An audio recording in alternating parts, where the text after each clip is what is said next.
Hey, what's up? Just had the last day of my snowboard season a few days ago. I logged 68 days on the snow this winter. Very sad to see the snow going away, but also just very glad that I had such a long season. We had a very snowy season here in Alaska this year, so got a much longer season than anticipated, and it'll be hard waiting for next winter, but it'll be here and I'll be ready to snowboard when it is. Anyway, the point of this video is to throw up a little review of a game I finished recently, a PS2 game, the strategy RPG Pucelle Tactics. And this is another Nippon Ichi game, like Disgaea, which I recently played and reviewed as well, just before this one. And I'll be referencing Disgaea a lot in this review because, having the same development team, there are tons of similarities between the two games. And without further ado, I'll get right into my categories of review for this game. Starting off with story and the characters. This game, in this game, all your characters are, to give you a story synopsis, all your characters are part of this sort of church organization called La Pucelle, which basically their function is to go around the countryside eliminating like demons and occult threats to the kingdom or whatever. That's pretty much all they do. Sort of a generic plot outline, but yeah, they're sort of like this little extermination squad, and you'll run into various demons and other ominous forces as you go through the story that you essentially just have to eliminate. And the characters are a pretty common age group, like teenagers, young adults, and I don't know, there's like, I want to say 5 or 6 like main characters that you'll be having join your party throughout the game. And there's not a ton of character development for these characters. Like, there are 1 or 2 of them who have personal struggles that you see unfold throughout the game, and you'll see reasons for why they have certain hang-ups or act the way they do, but yeah, there's not a lot of development of the characters, I have to say, and I found myself not caring a ton about their personal struggles because ultimately this game doesn't give you a very in-depth picture of the characters. Like, I never got a feeling like I was really getting to know them a lot. It was just a little bit shallow in characterization, I thought. There's good variety in the types of characters, like, you know, the main character you see, Prie, on the cover there, is like, you know, one of those kind of loud, obnoxious, outgoing sort of anime characters, kind of. And, you know, you have like other ones who are, include like more quiet, collected characters, and yeah, I don't know.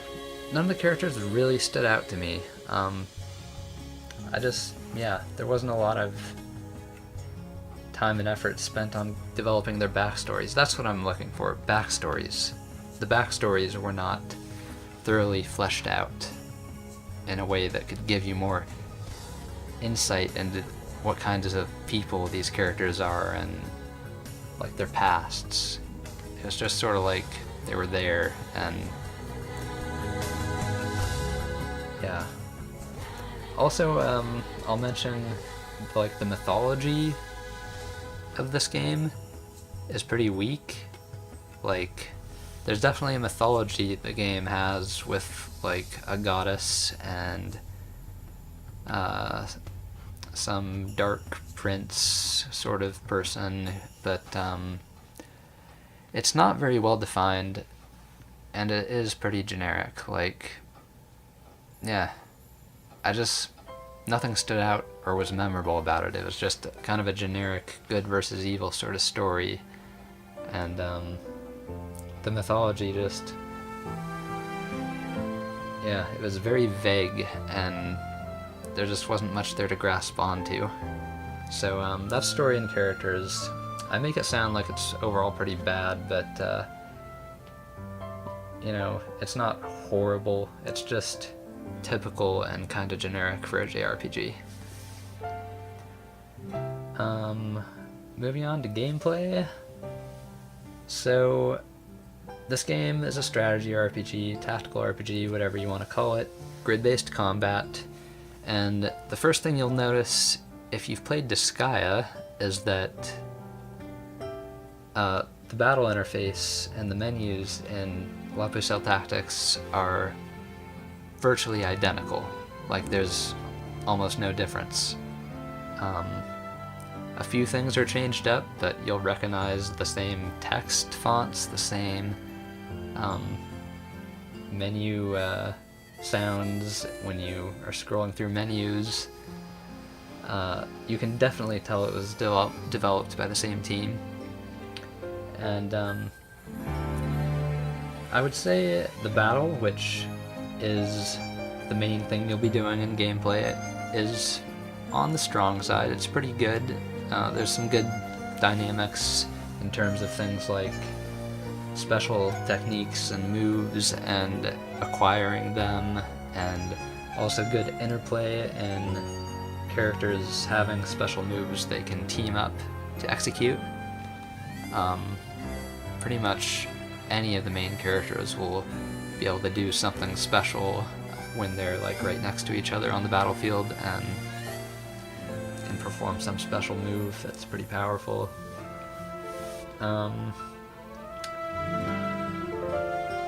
Yeah, other things about the gameplay though,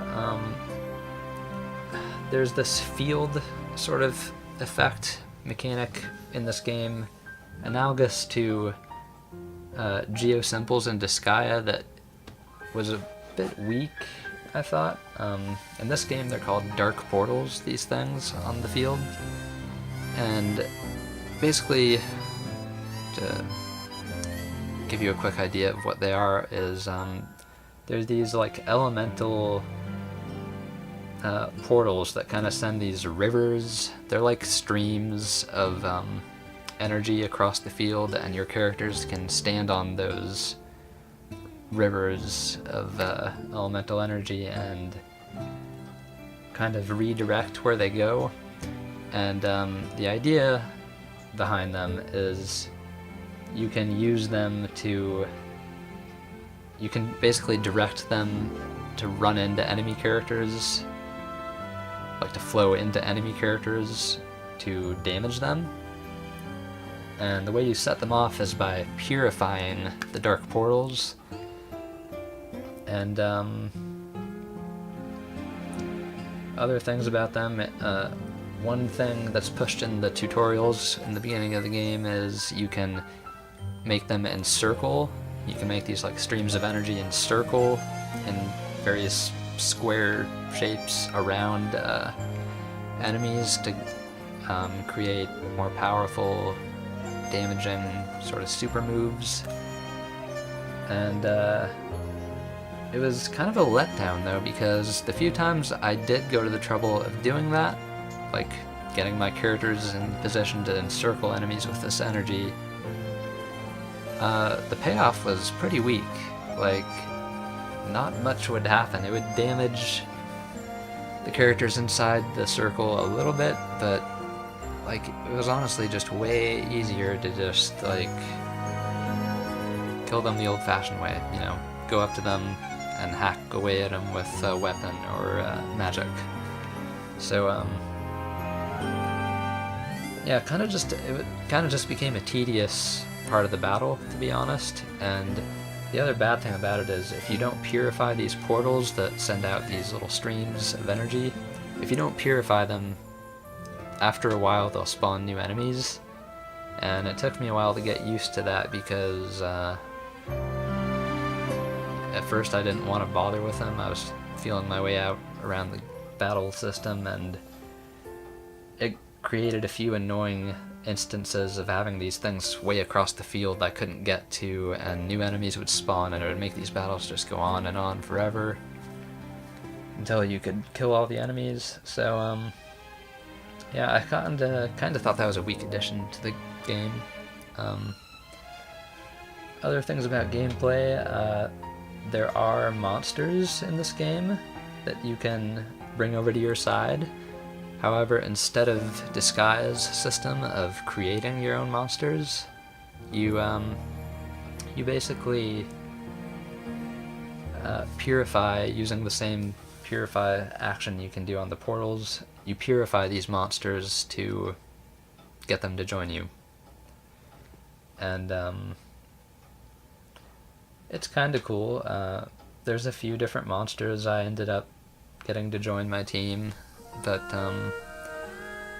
again, I would say this is another area that is not as good as what is in Disgaea, because number one, the monsters, there's just not as much variety of them. Like, there just aren't that many monsters you come across in the game, so you don't have like much to choose from in terms of, you know, what kind of taking your pick of what kind of monsters are your favorite and you want to join you. It's just like a little handful, honestly. And another thing is, once you get them on your team, they don't learn that many abilities when they're leveling up.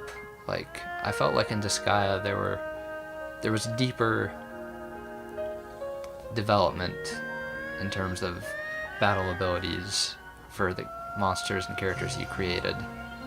In La Pucelle, it's really much, you know, there's really much deeper development in the battle abilities of your main characters, and any monsters you bring on board your party are just like little extra helpers that are not as fun and interesting to level up.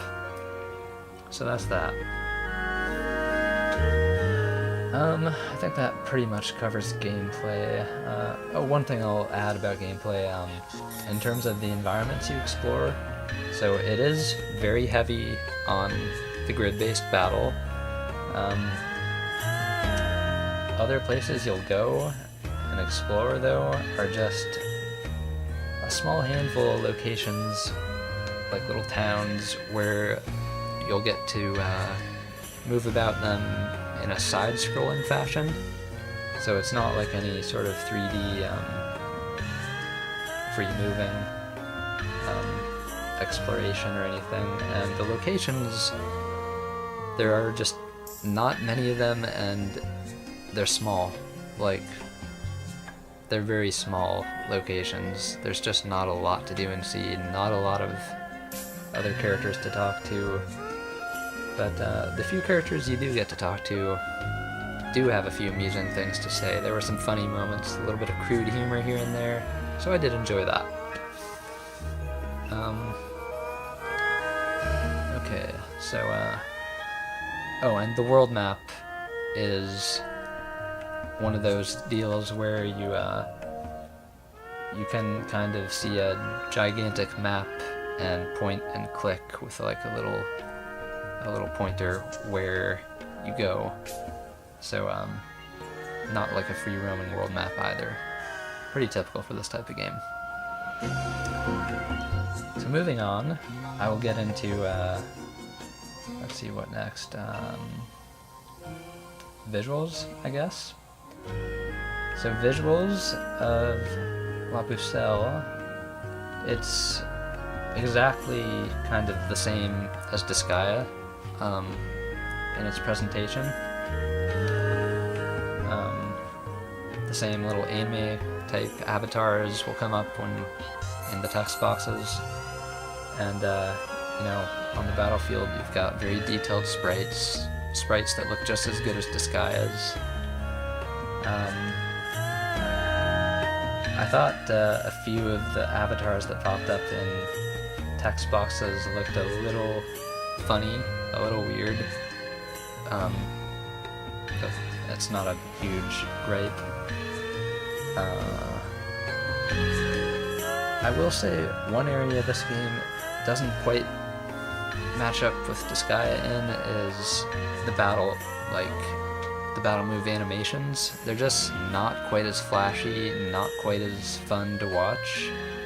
There's just not quite as much to them as what you see in Disgaea. Disgaea is much more fun and dynamic to watch battles unfold, and that's a really important thing in these long, drawn-out, grid-based, chess-like battles, I think. It keeps things much more interesting, makes it a lot more fun when you have such drawn-out battles that can last a half an hour or more. So that is the visuals. Environments look pretty bright and nice to look at, lush, colorful. Nothing like mind-blowing in terms of graphics, but still pretty nice to look at. Moving on to audio. So for the audio of this game, I'll start with music. Music is like, the style of the music for one is, it's kind of medieval, orchestral type stuff, although some of it gets a little more contemporary sounding. And I swear a lot of the tracks are identical to ones that you'll hear in Disgaea. I think the development team probably used a few of the same battle compositions across the two games, at least one or two.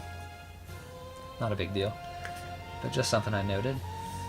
And the music isn't like overwhelming, but I will say it's fitting. It's fitting for a game that has the atmosphere this one does. Overall, it feels kind of like, I don't know, just a medieval fantasy type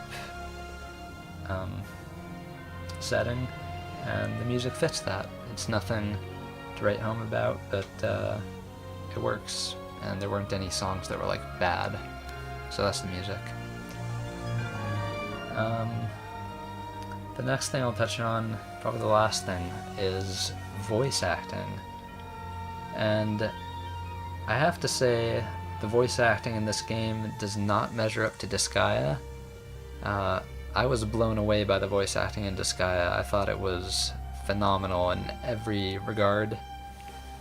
In La Pucelle, the voice acting isn't universally awful or anything, but it just has more weak moments. There are a few characters who are strongly voiced and have some good moments of delivery, but there are equally as many moments and characters that are just not very fitting, or the voices just will seem bad. One problem I noticed quite a bit is that one or two characters just had lines that had this weird delivery where they would either talk unnecessarily loud, like kind of like they were shouting when the line didn't really call for shouting, or a volume so loud, and also just one or two characters that didn't seem to have voices that matched like the image and personality I expected that character to have very well, or the delivery was just a little underwhelming and, like, I don't know, maybe underacted, you could say. There was also this one guy who just had these weird pauses between every word of every line, and that drove me a little nuts when he was talking. Another issue, there's one character who had, like, their voice just was not mixed loud enough, So I would have to like put my ear up to my TV speaker every time he was talking because I just could not hear what he was saying nearly as well as the other characters. So like a little mixing inconsistencies there. Of course you can read everything they're saying in the text boxes, but it's still nice to be able to hear what they're saying as well. So yeah, that pretty much wraps up Pucelle Tactics. Let's see, it was a 60-hour game for me, and that brings me to another little gripe I had with the game. The first 30 hours or so, I was kind of surprised. I didn't have to do much grinding at all. Like, I was pretty much moving real quick through the story, and occasionally grinded like for 20 minutes, 15-20 minutes maybe, and was able to keep rolling things right along without too much trouble, but a good amount of challenge that was like right where it should have been. But I swear, once I got to this point near the end of the game, about 30 hours in, I came to one or two story battles that were just like, just a wall. I just hit a wall, and I could not advance unless I grinded a ton. And I seriously probably put in I tacked on like 20 to 25 hours of just grinding, just mindless level grinding at the end of the game to finish that story, and that's what made it come to 60 hours for me. Like, without having to do that grinding, I would have probably been looking more at like 30-ish to 40-ish hours. So, be prepared for that. It's an inconsistent difficulty curve, and unlike Disgaea, where it sort of felt like the difficulty rose gradually and in a more easy-going way that sort of just ramped up naturally, this game just goes whoosh, like that. So, it was a bit of a pain. I had to find things to do while I was grinding, like put on music or something to make that tolerable, but it is what it is. So overall, Pucelle Tactics, it's just very similar to Disgaea, but with everything a notch down. Like in every category of this game, things are just not quite as good. And the story and its scope also felt just a step down in scale. Like, it didn't feel like as long or as in-depth or immersive as an experience as Disgaea. Even with getting to know characters and feeling like you really get to know them and like they develop a lot and change. Like, not as much change in this game's characters. Not as compelling of a story or as addictive of gameplay. But that said, it still does have some good things going for it. The battle system is overall pretty strong, and there are definitely some funny and entertaining character interactions, and so the game isn't a total disappointment. But I would say I recommend Disgaea way more than Pucelle, but if you're crazy about seeking out and playing every obscure strategy RPG you can, check Pucelle out, because you might like it. So with that, my review is concluded. Peace out.